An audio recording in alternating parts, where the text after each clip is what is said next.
BJP ಸದಸ್ಯರೆಲ್ಲ ಸೇರಿಕೊಂಡು ನಾಯಕರೆಲ್ಲ ಸೇರಿಕೊಂಡು ಇಲ್ಲೊಂದು ಆಪರೇಷನ್ ಮಾಡಿದರು. ನಾವು ಅದಕ್ಕೆ ವಿರುದ್ಧವಾಗಿ ಅಭಾಷಣ ಮಾಡಿದ್ದೀವಿ ಅಂತ ಹೇಳಕ್ಕೆ ಇಷ್ಟಪಡ್ತೀವಿ. ಆಪರೇಷನ್ಗೆ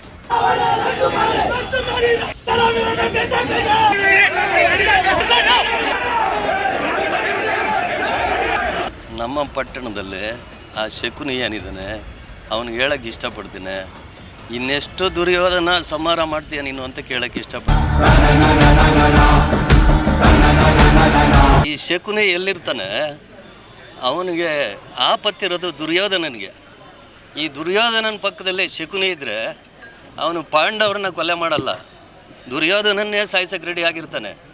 ಅಂಥ ಶಕುನಿ ಏನಿದ್ದಾನೆ ಇವತ್ತು ಪಾಪ ನಮ್ಮ ಚೇತನ್ನ ಹಾಳು ಮಾಡ್ತಾ ಅಂತ ಹೇಳಕ್ಕೆ ಇಷ್ಟ. ನಿನಗೆ ವಯಸ್ಸಾಗಿದೆ, ಆರಾಮ ಮನೇಲಿರು ಅಂತ ಹೇಳಕ್ಕೆ ಇಷ್ಟಪಡ್ತೇನೆ. ನಿನಗೇನಾರ ಹಂಗೂ ರಾಜಕಾರಣ ಮಾಡಬೇಕಂದ್ರೆ ನನ್ನ ವಿರುದ್ಧವಾಗಿ ಬಂದು ರಾಜಕಾರಣ ಮಾಡೋಕ್ಕೆ ನಾನು ರೆಡಿ ಇರ್ತೇನೆ. ಆ ಶಕುನಿಗೆ ಹೇಳಕ್ಕೆ ಇಷ್ಟಪಡ್ತೇನೆ. ಆಯ್ಕೆ ಮಾಡಲಿಕ್ಕೆ ಸಹಕಾರ ಮಾಡಿದಂಥ ಎಲ್ಲ ಗೌರವಾನ್ವಿತ ಸದಸ್ಯರುಗಳಿಗೆ ನಾನು ನಮ್ಮ ಆನೇಕಲ್ ಜನತೆ ಪರವಾಗಿ ಅಭಿನಂದನೆಗಳನ್ನು ಸಲ್ಲಿಸ್ತೇನೆ. ಆನೇಕಲ್ ಅಭಿವೃದ್ಧಿಗೋಸ್ಕರ ನನ್ನ ಪ್ರಾಮಾಣಿಕ ಪ್ರಯತ್ನವನ್ನು ಮಾಡ್ತೀನಿ ಅಂತ ಹೇಳಿ ಪುರಸಭೆ ಸದಸ್ಯರು ಅವ್ರಿಗೆ ನನ್ನ ಧನ್ಯವಾದಗಳನ್ನು ಹೇಳಕ್ಕೆ ಇಷ್ಟಪಡ್ತೀನಿ.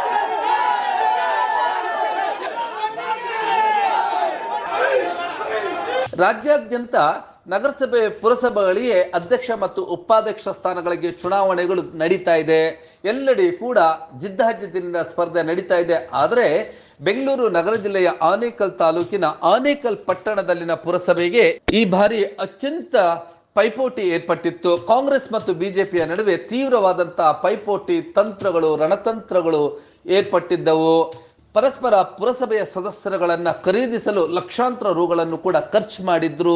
ಎರಡೂ ಕಡೆ ಅಂದ್ರೆ ಕಾಂಗ್ರೆಸ್ ಮತ್ತು ಬಿಜೆಪಿಯವರು ರಣತಂತ್ರಗಳನ್ನೇ ರಚಿಸಿದ್ರು.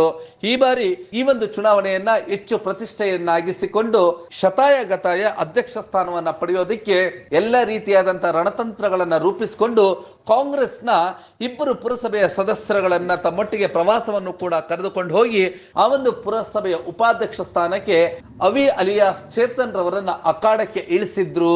ಈ ಒಂದು ಸುಳಿವುಗಳು ಸಿಗ್ತಾ ಇದ್ದಂತೆ ಆಕ್ಟಿವ್ ಆದಂತಹ ಕಾಂಗ್ರೆಸ್ ಪಾಳೆಯದಲ್ಲೂ ಕೂಡ ಮತ್ತಷ್ಟು ರಣತಂತ್ರಗಳು, ದಾಳಗಳನ್ನು ಉರುಳಿಸಿಯೇ ಬಿಟ್ರು.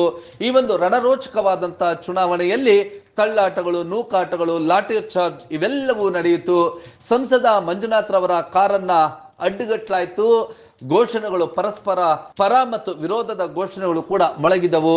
ಇನ್ನು ಈ ಒಂದು ಚುನಾವಣೆಯಲ್ಲಿ ರಣತಂತ್ರಕ್ಕೆ ಪ್ರತಿ ರಣತಂತ್ರ ರೂಪಿಸಿದಂತಹವರು, ಬಿಜೆಪಿಯಲ್ಲಿ ರಣತಂತ್ರವನ್ನ ರೂಪಿಸಿದ್ದಂತಹವರು ಮಾಜಿ ಕೇಂದ್ರ ಸಚಿವರು ನಾರಾಯಣಸ್ವಾಮಿ, ಮಾಜಿ ಅಧ್ಯಕ್ಷರುಗಳು ಆದಂತಹವರು ಹಾಗೆಯೇ ಉಲ್ಲಳ್ಳಿ ಶ್ರೀನಿವಾಸ್ ರವರು, BN ನಾಗರಾಜ್ ರವರು, ಎಂಗಾರೆಡ್ಡಿ, ನರಸಿಂಹರೆಡ್ಡಿ ಅವರೆಲ್ಲರೂ ಕೂಡ ಅಖಾಡದಲ್ಲಿದ್ರು.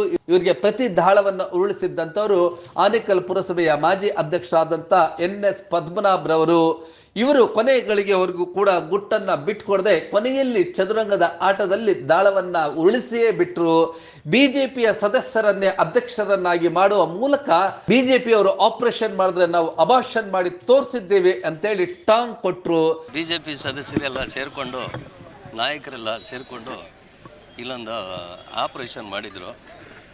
ನಾವು ಅದಕ್ಕೆ ವಿರುದ್ಧವಾಗಿ ಅಭಾಷಣ ಮಾಡಿದ್ದೀವಿ ಅಂತ ಹೇಳಕ್ಕೆ ಇಷ್ಟಪಡ್ತೀನಿ. ಆಪರೇಷನ್ಗೆ ಇನ್ನು ಯಾರೆಲ್ಲ ಶಕುನಿಯ ಜೊತೆಗೆ ಹೋಗ್ತಾರೋ ಅವರು ಸರ್ವನಾಶ ಆಗ್ತಾರೆ. ಶಕುನಿ ತನ್ನ ಆಟವನ್ನ ಮುಂದುವರಿಸಿದ್ದಾನೆ. ಇಲ್ಲಿ ಶಕುನಿ ಯಾರು ಎಂಬುದೇ ದೊಡ್ಡ ಯಕ್ಷ ಪ್ರಶ್ನೆ ಆಗಿದೆ. ಹೆಸರನ್ನ ಹೇಳದೆ ಪದೇ ಪದೇ ಶಕುನಿ ಅಂತ ಪದ್ಮನಾಭ್ ರವರು ಯಾರತ್ತ ಗುರಿ ಮಾಡಿದ್ರು ಎನ್ನುವಂಥದ್ದೇ ಒಂದಷ್ಟು ಗೊಂದಲಗಳಿಗೆ ಮತ್ತು ಕುತೂಹಲವನ್ನು ಕೂಡ ಮೂಡಿಸಿತ್ತು. ತಮಗೆಲ್ಲ ಗೊತ್ತಿರೋ ಹಾಗೆ ನಮ್ಮ ಆನೇಕಲ್ ಪಟ್ಟಣದಲ್ಲಿ ಒಬ್ಬ ಶಕುನಿ ರಾಜಕಾರಣಿ ಇದ್ದಾನೆ ನಮ್ಮ ಪಟ್ಟಣದಲ್ಲಿ.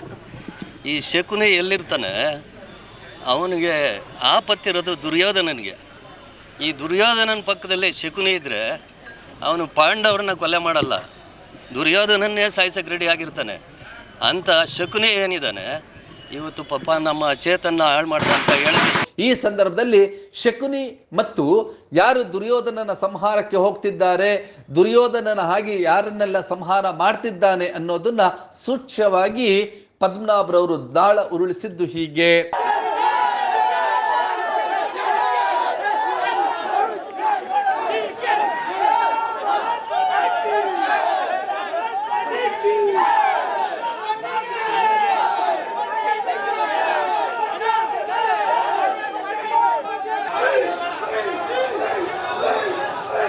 ಆನೇಕಲ್ ಪುರಸಭೆಯಲ್ಲಿ ಇವತ್ತೇನು ಚುನಾವಣೆ ನಡೀತು ತಮಗೆಲ್ಲ ಗೊತ್ತಿರೋ ಹಾಗೆ ಈಗಾಗಲೇ BJP ಸದಸ್ಯರೆಲ್ಲ ಸೇರಿಕೊಂಡು ನಾಯಕರೆಲ್ಲ ಸೇರಿಕೊಂಡು ಇಲ್ಲೊಂದು ಆಪ್ರೇಷನ್ ಮಾಡಿದರು. ನಾವು ಅದಕ್ಕೆ ವಿರುದ್ಧವಾಗಿ ಅಭಾಷಣ ಮಾಡಿದ್ದೀವಿ ಅಂತ ಹೇಳೋಕ್ಕೆ ಇಷ್ಟಪಡ್ತೀನಿ ಆಪ್ರೇಷನ್ಗೆ. ಮತ್ತು ತಮಗೆಲ್ಲ ಗೊತ್ತಿಲ್ಲದಿರೋ ಒಂದು ಸಂಗತಿ ಇದೆ ಹೇಳಬೇಕು. ಈಗಾಗಲೇ ಇಲ್ಲಿರುವಂಥ BJP ನಾಯಕರು ಎಲ್ಲ ಕುದುರೆ ವ್ಯಾಪಾರನೂ ಮಾಡಿದರು. ಪಾಪ ತುಂಬ ಜನಕ್ಕೆ ಹಣ ಎಲ್ಲ ಕೊಟ್ಟು ಸಂದಾಯನೂ ಆಗಿದೆ. ಅವರೆಲ್ಲ ಹಣ ಸಂದಾಯ ಮಾಡಿಕೊಂಡು ಇಲ್ಲಿ BJP ಕಡೆ ಹೋಗಿ ಓಟ್ ಹಾಕೋಕ್ಕೆ ರೆಡಿಯಾಗಿದ್ದರು. ಆದರೆ ನಾವೆಲ್ಲ ಸೇರಿ ಒಂದು ಸಮಾನ ಮನಸ್ಕರು ಅಂತ ಹೇಳೋಕ್ಕೆ ಇಷ್ಟಪಡ್ತೀನಿ. ಏಕೆಂದರೆ BJPಲಿರುವಂಥ ಸದಸ್ಯರು ಆಗ್ಬೋದು, ಕಾಂಗ್ರೆಸ್ಸಲ್ಲಿರುವಂಥ ಸದಸ್ಯರು ಆಗ್ಬೋದು, ಎಲ್ಲ ಪಕ್ಷದಲ್ಲಿ ಒಳ್ಳೆಯವರು ಕೆಟ್ಟವರು ಅನ್ನೋದು ಇದ್ದೇ ಇರುತ್ತೆ. ನಾವು ಯಾವುದೇ ಪಕ್ಷನ ನಮ್ಮ ಪಟ್ಟಣದಲ್ಲಿ ಆ ಶಕುನಿ ಏನಿದ್ದಾನೆ ಅವನಿಗೆ ಹೇಳೋಕ್ಕೆ ಇಷ್ಟಪಡ್ತೀನಿ, ಇನ್ನೆಷ್ಟು ದುರ್ಯೋಧನ ಸಂಹಾರ ಮಾಡ್ತೀಯ ನೀನು ಅಂತ ಕೇಳೋಕ್ಕೆ ಇಷ್ಟಪಡ್ತೀನಿ. ಯಾಕೆಂದರೆ ಅವನು ಎಲ್ಲಿ ಯಾರ ಜೊತೆಲಿದ್ದರೆ ಅವರೆಲ್ಲ ಸಂಹಾರ ಆಗ್ತಾನೇ ಇರ್ತಾರೆ. ಪುರಸಭೆ ಆಡಳಿತದಲ್ಲಿ ಪುರಸಭೆ ಕೌನ್ಸಿಲರ್ಗಳಾಗ್ಬೋದು. ನಿನಗೆ ವಯಸ್ಸಾಗಿದೆ, ಆರಾಮ ಮನೇಲಿರುವಂತ ಹೇಳೋಕ್ಕೆ ಇಷ್ಟಪಡ್ತೇನೆ. ನಿನಗೇನಾರ ಹಂಗೂ ರಾಜಕಾರಣ ಮಾಡಬೇಕಂದ್ರೆ ನನ್ನ ವಿರುದ್ಧವಾಗಿ ಬಂದು ರಾಜಕಾರಣ ಮಾಡೋಕ್ಕೆ ನಾನು ರೆಡಿ ಇರ್ತೇನೆ. ಆ ಶಕುನಿಗೆ ಹೇಳೋಕ್ಕೆ ಇಷ್ಟಪಡ್ತೇನೆ. BJP ಅಭ್ಯರ್ಥಿ ಬಂಡಾಯ ಗಿಂಡಾಯ ಅಂತ ನಾನೇ ಕೇಳಲಿ, BJP ಅಭ್ಯರ್ಥಿನೇ. ಆ ಅಭ್ಯರ್ಥಿಗೆ ನಾವು ಬೆಂಬಲ BJP ಅಭ್ಯರ್ಥಿ ಅಧ್ಯಕ್ಷರಾಗಿದ್ದಾರೆ, ಕಾಂಗ್ರೆಸ್ನ ಅಭ್ಯರ್ಥಿ ಏನಾಗಿದ್ದಾರೆ ಉಪಾಧ್ಯಕ್ಷರಾಗಿದ್ದಾರೆ. ಅದರಲ್ಲೇನು ದೊಡ್ಡ ವಿಚಾರ ಅಲ್ಲಲ್ಲ. ನಾವೇನೋ ನಮ್ಮ ಅಭ್ಯರ್ಥಿ ಅಂತ ಹೆಂಗೆ ಹೇಳೋಕ್ಕಾಗುತ್ತೆ? ಅವ್ರು BJP ಅಭ್ಯರ್ಥಿನೇ. ಅವರೇನೋ ನಮ್ಮ ಪಕ್ಷಕ್ಕೆ ಸೇರ್ಪಡೆ ಆಗಿದ್ದರೆ ಅಥವಾ ಏನಾರ ಮಾಡಿದರೆ ನಾವು ನಮ್ಮ ಅಭ್ಯರ್ಥಿ ಅಂತ ಹೇಳ್ಬೋದಾಗಿತ್ತು. ತಪ್ಪೇನಿಲ್ಲ. ನನಗೇನೆಂದರೆ ಊರಿನ ಅಭಿವೃದ್ಧಿಗೆ, ಊರು ಉದ್ಧಾರ ಆಗಬೇಕು, ಆನೇಕಲ್ಲಲ್ಲಿ ಊರು ನೀಟಾಗಿರಬೇಕು, ನಾವೆಲ್ಲ ಸೇರಿ ಒಂದು ತೀರ್ಮಾನ ಮಾಡೋಣ ಅಂತ ಸಮಾನ ಮನಸ್ಕರು ಸೇರಿ ಇವತ್ತು ನಾವೆಲ್ಲ ಒಂದು ಒಳ್ಳೆ ಕೆಲಸ ಮಾಡಿದ್ದೇವೆ ಅಂತ ನನಗೆ ತುಂಬ ಖುಷಿಯಾಗಿದೆ ಹೇಳಬೇಕು. ಹೌದು, ಹೀಗೆ ರಮಾರಮಿಯಿಂದ ಕೂಡಿದ್ದಂಥ ಈ ಒಂದು ಚುನಾವಣೆ ಅತ್ಯಂತ ಕುತೂಹಲವನ್ನ ಕೆರಳಿಸಿತ್ತು. BJPಯಿಂದ ಮಾಜಿ ಪುರಸಭೆಯ ಅಧ್ಯಕ್ಷರಾದಂಥ BN ನಾಗರಾಜ್ರವರ ಪತ್ನಿ ಶ್ಯಾಮಲಾ B ನಾಗರಾಜ್ರವರು ಕಣಕ್ಕಿಳಿದಿದ್ರು. ಕಾಂಗ್ರೆಸ್ನವರು ಕೊನೆ ಗಳಿಗೆವರೆಗೂ ಕೂಡ ಅವರು ಅಭ್ಯರ್ಥಿಯನ್ನು ಹಾಕ್ತೇವೆ ಅಂತ ಹೇಳಿ ಕೊನೆ ಗಳಿಗೆಯಲ್ಲಿ ಅವರು ಅಭ್ಯರ್ಥಿಯನ್ನ ಹಾಕದೆ BJPಯ ಸುಧಾ ನಿರಂಜನ್ ರವರನ್ನೇ ಅಖಾಡಕ್ಕಿಳಿಸಿದ್ರು. ಇಲ್ಲಿ BJP ಸದಸ್ಯ ಆಗಿರುವಂತಹ ಸುಧಾ ನಿರಂಜನ್ ರವರಿಗೆ ಬೆಂಬಲವನ್ನ ಸೂಚಿಸಿದ್ರು. ಅವರಿಗೆ ಕಾಂಗ್ರೆಸ್ನ ಎಲ್ಲರೂ ಕೂಡ ಮತ ಹಾಕಿದ್ರು. BJPಯ 2 ಮತಗಳು ಕೂಡ ಅಧಿಕೃತವಾಗಿ ಪಕ್ಷದ ಅಭ್ಯರ್ಥಿಯನ್ನ ಉಲ್ಲಂಘಿಸಿ ಕಾಂಗ್ರೆಸ್ನವರು ಬೆಂಬಲಿಸಿದಂತಹ BJPಯ ಸದಸ್ಯೆ ಸುಧಾ ನಿರಂಜನ್ ರವರಿಗೆ ಮತ ಹಾಕಿ 15 ಮತಗಳಿಂದ ಸುಧಾ ನಿರಂಜನ್ ಅಧ್ಯಕ್ಷರಾಗಿ ಆಯ್ಕೆ ಆಗೇ ಬಿಟ್ರು. ಇದು BJPಯ ಪಾಳ್ಯದಲ್ಲಿ ಬಿರುಗಾಳಿ ಎಬ್ಬಿಸಿದೆ. ಆನಂತರ ಉಪಾಧ್ಯಕ್ಷ ಸ್ಥಾನಕ್ಕೆ BJPಯಿಂದ ಕಾಂಗ್ರೆಸ್ ಸದಸ್ಯರಾಗಿದ್ದಂತ ಅವಿ ಚೇತನ್ ರವರನ್ನ ಅಖಾಡಕ್ಕೆ ಇಳಿಸಿದ್ರು. ಇಲ್ಲಿ ಕಾಂಗ್ರೆಸ್ನವರು ತಮ್ಮ ಸದಸ್ಯರಾದಂತಹ ಭುವನಾರ್ ಅವರನ್ನ ಅಖಾಡಕ್ಕೆ ಇಳಿಸಿ ಭುವನಾರ್ ಅವರನ್ನು ಉಪಾಧ್ಯಕ್ಷರನ್ನಾಗಿಸ್ಕೊಂಡ್ಬಿಟ್ರು. ಈ ರಣತಂತ್ರದಲ್ಲಿ ಕಾಂಗ್ರೆಸ್ನವರು ಏಟಿಗೆ ತಿರುಗೇಟು ಎಂಬಂತೆ ಈಗ ಅಧ್ಯಕ್ಷ ಸ್ಥಾನ ತಾಂತ್ರಿಕವಾಗಿ BJP ಅವರು ಆಗಿದ್ರು ಕೂಡ ಭೌತಿಕವಾಗಿ ಕಾಂಗ್ರೆಸ್ನವರೇ ಈ ಒಂದು ಆನೇಕಲ್ ಪುರಸಭೆಯನ್ನ ತಮ್ಮ ಹಿಡಿತಕ್ಕೆ ತೆಗೆದುಕೊಂಡಂತಾಗಿದೆ. ಇದರ ಬಗ್ಗೆ ಶಾಸಕ ಶಿವಣ್ಣರವರು ಹೇಳಿದ್ದು ಹೀಗೆ. ನಮ್ಮ ಆನೇಕಲ್ ಪುರಸಭಾ 2ನೇ ಅವಧಿಗೆ ಚುನಾವಣೆ ಆಗಿದೆ. ನಮ್ಮೆಲ್ಲ ಪಕ್ಷದ ಸದಸ್ಯಗಳೆಲ್ಲರೂ ಕೂಡ ಸೇರಿ ಒಂದು ಆನೇಕಲ್ನ ಅಭಿವೃದ್ಧಿಯ ದೃಷ್ಟಿಯಿಂದ ಮತ್ತು ಆನೇಕಲ್ಲಲ್ಲಿ ಮೂಲಭೂತ ಸೌಕರ್ಯಗಳನ್ನು ಕೊಡಿಸಬೇಕು ಅನ್ನುವಂಥ ಉದ್ದೇಶದಿಂದ ಇವತ್ತು ಎಲ್ಲರೂ ಕೂಡ ಸೇರಿ ಇವತ್ತು ನಮ್ಮ ಸುಧಾ ನಿರಂಜನ್ರವರನ್ನು ಅಧ್ಯಕ್ಷರನ್ನಾಗಿ ಆಯ್ಕೆ ಮಾಡಿದ್ದಾರೆ. ಅದೇ ರೀತಿಯಾಗಿ ಭುವನಾ ದಿನೇಶ್ ರವರನ್ನು ಉಪಾಧ್ಯಕ್ಷರನ್ನಾಗಿ ಆಯ್ಕೆ ಮಾಡಿದ್ದಾರೆ. ಆಯ್ಕೆ ಮಾಡಲಿಕ್ಕೆ ಸಹಕಾರ ಮಾಡಿದಂಥ ಎಲ್ಲ ಗೌರವಾನ್ವಿತ ಸದಸ್ಯರುಗಳಿಗೆ ನಾನು ನಮ್ಮ ಆನೇಕಲ್ ಜನತೆ ಪರವಾಗಿ ಅಭಿನಂದನೆಗಳನ್ನು ಸಲ್ಲಿಸ್ತೇನೆ. ನಮ್ಮ ಗುರಿ ಏನಿದ್ರು ಕೂಡ ನಮ್ಮ ಆನೇಕಲ್ಲನ್ನು ಹೆಚ್ಚಿನ ರೀತಿಯಲ್ಲಿ ಅಭಿವೃದ್ಧಿಪಡಿಸಬೇಕು. ಇಲ್ಲಿರ್ತಕ್ಕಂಥ ಮೂಲಭೂತ ಸೌಕರ್ಯಗಳೇನಿದ್ದಾವೆ ಅದನ್ನು ಹೆಚ್ಚಿನ ರೀತಿಯಲ್ಲಿ ಕೊಡಿಸಬೇಕು ಮತ್ತು ಎಲ್ಲ ರೀತಿಯಲ್ಲೂ ಕೂಡ ನಮ್ಮ ಆನೇಕಲ್ ಅಭಿವೃದ್ಧಿ ಆಗಬೇಕು. ಆ ಒಂದು ಧ್ಯೇಯೋದ್ದೇಶದಿಂದ ಇವತ್ತು ನಾವು ಈ ಒಂದು ಚುನಾವಣೆಯನ್ನು ಎದುರಿಸಿದ್ದೇವೆ. ಅದನ್ನು ಮಾಡ್ತೀವಿ.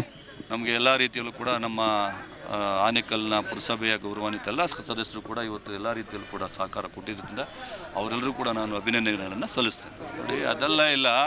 ಆನೇಕಲ್ನ ಪುರಸಭೆಯ ಒಂದು ವ್ಯಾಪ್ತಿನಲ್ಲಿ ಅಭಿವೃದ್ಧಿ ದೃಷ್ಟಿಯಿಂದ ಒಳ್ಳೆಯ ಅಭ್ಯರ್ಥಿ ಗೆದ್ದಿದ್ದಾರೆ. ಅದೇ ಅವೆಲ್ಲ ಯಾವುದು ನಮ್ಗೆ ಗೊತ್ತಿಲ್ಲಪ್ಪ, ನನಗೆ ಅವೆಲ್ಲ ಗೊತ್ತಿಲ್ಲಪ್ಪ. ನನಗೆ ಗೊತ್ತಿತ್ತಾ? ನಾನು ನೋಡಿಲ್ಲ. ನಾನು ಅದ್ರ ಬಗ್ಗೆ ತಿಳ್ಕೊಳ್ತೀನಿ, ಏನಾಯಿತು ಹೆಂಗಾಯ್ತು ಅಂತ ತಿಳ್ಕೊಂಡು ಆಮೇಲೆ ರಿಯಾಕ್ಷನ್ ಮಾಡ್ತೀನಿ. ಚುನಾವಣೆಯಲ್ಲಿ ಸಹಕರಿಸಿದ ಎಲ್ಲ ಗೌರವಾನ್ವಿತ ಸದಸ್ಯರಿಗೆ ನನ್ನ ಧನ್ಯವಾದಗಳು. ಹಾಗೆ ಆನೇಕಲ್ ಅಭಿವೃದ್ಧಿಗೋಸ್ಕರ ನನ್ನ ಪ್ರಾಮಾಣಿಕ ಪ್ರಯತ್ನವನ್ನು ಮಾಡ್ತೀನಿ ಅಂತ ಹೇಳಿ, ಹಾಗೂ ನಮ್ಮ ಸನ್ಮಾನ್ಯ ಬಿ ಶಿವಣ್ಣನವರಿಗೆ ಮತ್ತು ನಮ್ಮ ಮೇಲೆ ಒಂದು ನಂಬಿಕೆ ಇಟ್ಟು ನಮಗೆ ಸ್ಥಾನ ಕೊಟ್ಟಿದ್ದಾರೆ ಪುರಸಭೆ ಸದಸ್ಯರು, ಅವ್ರಿಗೆ ನನ್ನ ಧನ್ಯವಾದಗಳನ್ನ ಹೇಳಕ್ಕೆ ಇಷ್ಟಪಡ್ತೀನಿ. ಇದಾದ ನಂತರ ನೂತನ ಅಧ್ಯಕ್ಷರಾದಂಥ ಸುಧಾ ನಿರಂಜನ್ ರವರು ಪತ್ರಿಕಾಗೋಷ್ಠಿಯನ್ನು ನಡೆಸಿ ನಾನು ಬಿಜೆಪಿಯ ಸದಸ್ಯೆಯೇ ಬಿಜೆಪಿಯ ಅಧ್ಯಕ್ಷೆ ಅಂತೇಳಿ ಘೋಷಣೆ ಮಾಡಿಬಿಟ್ರು. ನಾವು ಬೇರೆ ಪಕ್ಷದಿಂದ ಗೆದ್ದಿದ್ದೀವಿ ಅಂತೇಳಿ ಅದು ತಪ್ಪು ಮಾಹಿತಿ ನಿಮಗೆ ಬಂದಿರೋದು. ನಾನು BJP ಪಾರ್ಟಿಯಿಂದನೇ ಗೆದ್ದಿದ್ದೀನಿ, ಅದರಿಂದನೇ ನಾಮಿನೇಷನ್ ಹಾಕಿ ನನ್ನ ಬೆಂಬಲ ಬೇರೆ ಪಕ್ಷದವ್ರು ಕೊಟ್ಟಿದ್ದಾರೆ, ಅಷ್ಟು ಬಿಟ್ಟರೆ ನಾನು ಭಾರತೀಯ ಜನತಾ ಪಕ್ಷದಿಂದನೇ ಗೆದ್ದಿದ್ದೀನಿ ಅಂತ ಹೇಳಕ್ಕೆ ಇಷ್ಟ. ಇದರ ನಡುವೆ ಈ ಒಂದು ರಣತಂತ್ರಗಳಲ್ಲಿ ಅತಿ ಪ್ರಮುಖ ಪಾತ್ರವನ್ನ ವಹಿಸಿದ್ದಂತ ಏರ್ಟೆಲ್ ಸುರೇಶ್, ಬಿಜೆಪಿಯ ಕಾರ್ಯದರ್ಶಿಯೂ ಆಗಿದ್ದಂತ ಸುರೇಶ್ ಅವರು ಏನ್ ಹೇಳಿದ್ರು ಅನ್ನೋದನ್ನ ನೋಡೋಣ ಬನ್ನಿ. ನಮ್ಮಲ್ಲಿ ಇಬ್ರು ಆಕಾಂಕ್ಷಿಗಳಿದ್ರು, ಇಬ್ರು ಹಾಕಿದ್ರು. ಸೊ ಅದೇನಾಯಿತು, ನಮ್ಮಲ್ಲಿ ಪಕ್ಷದಲ್ಲಿ ಅವ್ರು ಬೇಕಾ ಇವ್ರು ಬೇಕಾ ಅನ್ನೋ ಒಂದು ಚರ್ಚೆ ಆದಾಗ ಸೊ ಕೆಲವರೆಲ್ಲರೂ ಮೆಂಬರ್ಸು ಇಲ್ಲ ಸುಧಾ ನಿರಂಜನ್ ಅವರು ಒಂದು ಒಳ್ಳೆಯ ಕೆಲಸ ಕಾರ್ಯಗಳು ಮಾಡ್ತಾ ಇದ್ದಾರೆ, ಅಂಥವ್ರಿಗೊಂದು ಅವಕಾಶ ಕೊಡಬೇಕು ಅಂತ ಬಂದಾಗ ಅವ್ರನ್ನ ನಾವು ನಾಮಿನೇಷನ್ ಮಾಡಿಸಿದ್ದು ನಿಜಾನೇ. ಆಗ ಕೆಲವು ಸದಸ್ಯರೆಲ್ಲನೂ ಪಕ್ಷಾತೀತವಾಗಿ ಸುಧಾ ನಿರಂಜನ್ ಅವರಿಗೆ ಮತ ನೀಡಿ ನಮ್ಮನ್ನು ಜಯಶೀಲ ಮಾಡಿ ಅಧ್ಯಕ್ಷ ಸ್ಥಾನಕ್ಕೆ ತಗೊಂಬಂದು ಕೊಟ್ಟಿದ್ದಾರೆ. ಅದು ಒಟ್ಟಿನಲ್ಲಿ ಆನೇಕಲ್ ಪುರಸಭೆ ಈ ಬಾರಿ ಗಾಳಿ ಬಿರುಗಾಳಿ ಅಂತಾಗಿತ್ತು. ಈ ಒಂದು ಚುನಾವಣೆಯಲ್ಲಿ ಪದ್ಮನಾಭರವರು ಪದೇ ಪದೇ ಶಕುನಿ, ದುರ್ಯೋಧನ ಎಂತೆಲ್ಲ ಕರೆದಿದ್ದು ಯಾರನ್ನ ಎಂಬುವಂಥದ್ದೇ ಇಂದಿಗೂ ಪಟ್ಟಣದ ಜನತೆಗೆ ತೀವ್ರ ಕುತೂಹಲವನ್ನ ಕೆರಳಿಸಿದೆ. ನೀವು ಈ ಕೂಡ ಎಲ್ಲ ನಮ್ಮ ಚಾನಲ್ಗೆ ಸಬ್ಸ್ಕ್ರೈಬ್ ಆಗಿಲ್ಲ ಅಂದರೆ ಸಬ್ಸ್ಕ್ರೈಬ್ ಬಟನನ್ನು ಕ್ಲಿಕ್ ಮಾಡಿ, ಪಕ್ಕದಲ್ಲಿರೋ ಬೆಲ್ ಐಕನನ್ನು ಕ್ಲಿಕ್ ಮಾಡಿ. ನಾವು ಅಪ್ಲೋಡ್ ಮಾಡುವಂತಹ ವಿಡಿಯೋಸ್ ನಿಮಗೆ ನೋಟಿಫಿಕೇಶನ್ ಬರುತ್ತೆ.